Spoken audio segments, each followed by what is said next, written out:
Hey, bonjour les enfants, on est mercredi, je vais vous raconter une histoire. Coup de pouce au roi grenouille. Après avoir aidé les grands, les petits et les tout petits, Dimitri adore prendre le temps de lire ses contes de fées préférés. Cette fois, tout content, il se plonge dans Le roi grenouille. Il était une fois une princesse qui était très gâtée et n'en faisait qu'à sa tête. Ses parents cédaient à tous ses caprices. Son jouet préféré était une balle dorée qu'elle laissa un jour tomber dans l'eau d'un puits. Oh, la pauvre s'écrie Dimitri, et il plonge dans le livre pour voler à son secours. Une fois descendu prudemment dans le puits pour récupérer la balle, il la lance à la princesse. Ravie de récupérer son jouet en or, elle s'en va en sautillant, laissant Dimitri se débrouiller tout seul. Est-ce que vous pouvez m'aider à remonter, s'il vous plaît? Mais la princesse, trop gâtée, est déjà loin. Surgit alors une très jolie grenouille qui se met aussitôt à l'œuvre sans mot dire. La grenouille pousse une grosse pierre dans le seau qui tombe dans le puits, faisant ainsi remonter la corde. Dimitri n'a plus qu'à s'y accrocher pour sortir de là. Ouf, il est tiré d'affaire. Tu es bien gentil d'être venu à mon secours. Comment puis-je te remercier? Ce que je souhaite par-dessus tout, répond la grenouille, c'est faire une fête au château et que la princesse me fasse un bisou.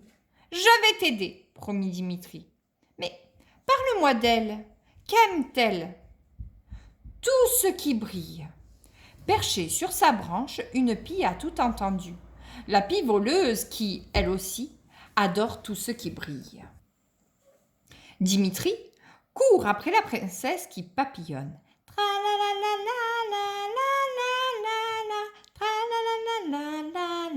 Chantonne-t-elle. Il la rejoint au moment où, tête en l'air, elle fait tomber sa balle en or dans un lac. Je veux ma balle, pleurniche-t-elle. Princesse, lance Dimitri, accorde une faveur à celui qui récupérera ta balle en or. Promets-lui de faire une petite fête au château et fais-lui un bisou. D'accord, lâche la princesse sans réfléchir. Mais à peine a-t-elle parlé que la pie fonce sur la balle pour s'en emparer. La grenouille plonge alors dans l'eau et se précipite vers le jouet chéri de la princesse en sautant de nénuphar en nénuphar. Mais la pie est la plus rapide et d'un coup d'aile, elle réussit à voler la précieuse balle. Que faire? La grenouille est malheureuse. Toujours prêt à aider, Dimitri ôte sa montre pour la faire miroiter. Hé, Pie, regarde comme ma montre brille. Puis il la lance sa montre dans le ciel de toutes ses forces. Attirée par son éclat, la pie lâche la balle d'or pour attraper la montre avec son bec. La grenouille bondit alors pour récupérer la balle comme au rugby.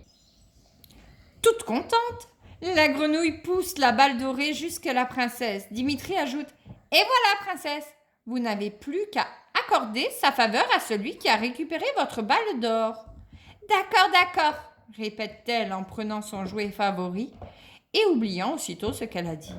La princesse s'en va en chantonnant.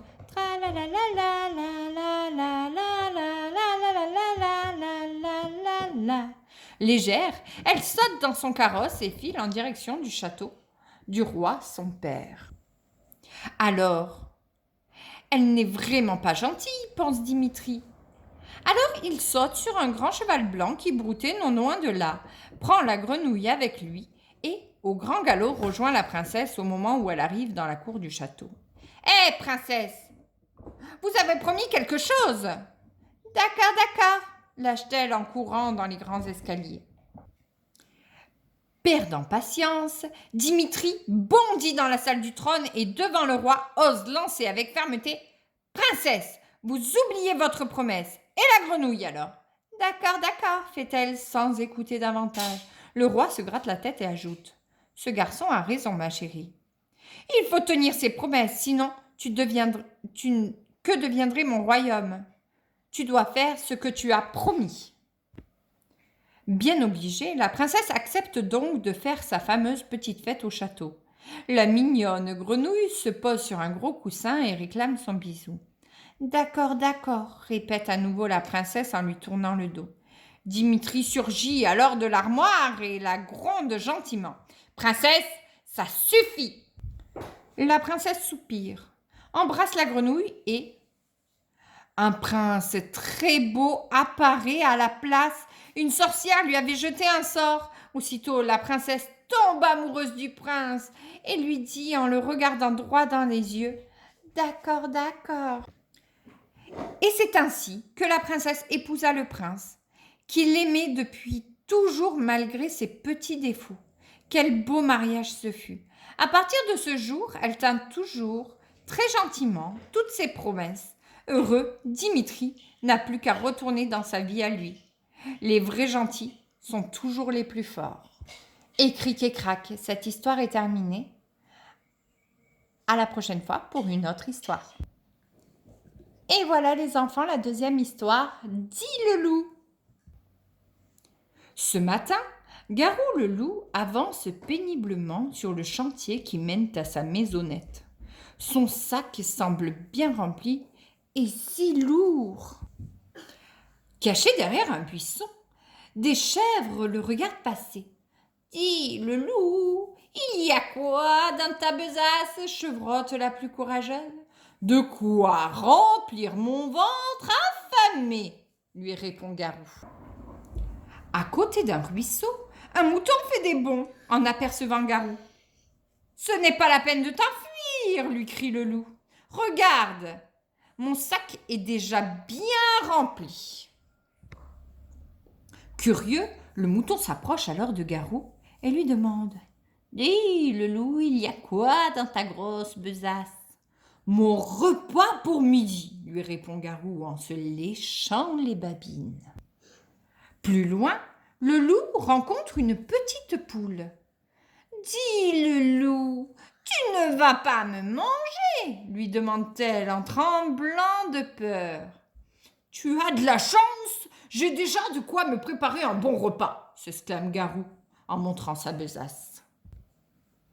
Le loup hâte le pas en regardant le soleil tout en haut dans le ciel. « Vite, vite, vite, mon repas ne sera pas prêt pour midi !» Tout à coup, Garou entend un bruit derrière un arbre. Il s'approche à pas de loup et aperçoit le petit chaperon rouge. « N'aie pas peur, dit le loup. Je ne te croquerai pas, je sais déjà ce que je vais manger ce midi. » En voyant le gros sac du loup, le petit chaperon rouge lui demande « Dis le loup, il y a quoi dans ton énorme besace ?»« Tu es bien curieuse, lui répond le Garou. Écarte-toi de ma route, il est bientôt midi et j'ai pas mon repas de préparer. » Le loup court, de plus en plus vite. « J'ai faim !» s'exclame-t-il en serrant son sac entre ses pattes. Garou arrive enfin chez lui. Il remplit une grosse marmite d'eau et la met à chauffer sur le feu. Il ajoute un peu de sel, un peu de poivre et quelques épices. Intrigués, les chèvres, le mouton, la poule et le petit chaperon rouge ont suivi le loup jusque chez lui. Ils l'observent en cachette par la fenêtre entr'ouverte. Mais qui le loup a-t-il attrapé dans son sac, se demandent-ils tous. Garou ouvre alors sa besace et en sort